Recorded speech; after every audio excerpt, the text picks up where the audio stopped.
J'ai planifié toutes mes activités, mes meetings. Oh, j'ai oublié de planifier du temps pour la respiration, le battement du cœur et la digestion.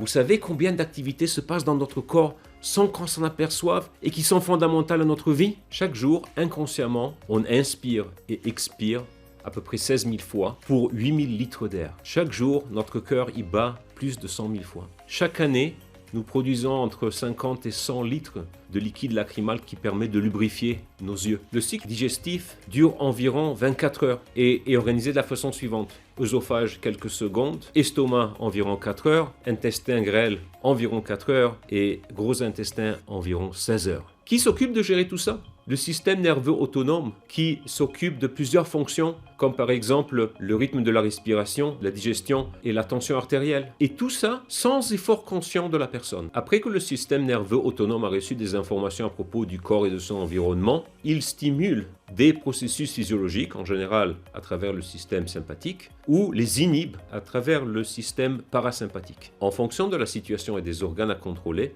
le système sympathique va augmenter la fréquence cardiaque ou respiratoire et va augmenter les sécrétions digestives, alors que le système parasympathique va les ralentir s'il est besoin. C'est triste que souvent on s'aperçoit de la beauté et fonctionnalité du système autonome nerveux seulement quand il ne marche pas bien, quand par exemple Laurelène ou quelqu'un a des problèmes de cœur ou de digestion ou de respiration. Un exemple que j'ai entendu qui est fascinant, c'est celui d'un petit enfant qui, quand il était à la maison, il avait toujours la température élevée. Et donc, il n'allait pas à l'école. Pourtant, quand il était à l'école, on lui mesurait la fièvre. La température du corps était correcte. Ce qu'on s'est aperçu, c'est qu'à l'école, il y avait l'air conditionné. Et la température était basse. Et à la maison, les parents ne pouvaient pas se permettre l'air conditionné.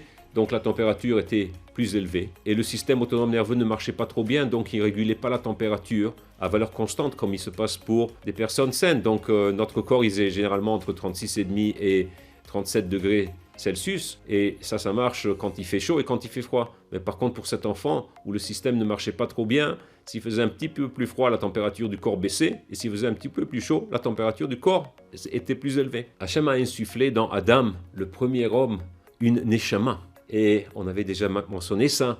Il y a un mot très semblable en hébreu qui est neshima, qui est une respiration, un souffle. Neshama et neshima, c'est les mêmes lettres. Et donc on peut voir qu'on peut être reconnaissant à Kadosh Baruch Hu pour chaque respiration, pour chaque souffle, pour chaque digestion qui marche, pour chaque battement du cœur. Et tout ça sans qu'on doive les mettre dans notre emploi du temps, car ils sont tous automatiques et ils marchent quand on est réveillé et quand on dort, et sans même nous à faire aucun effort conscient pour s'en occuper. Marabou Maaser Hashem.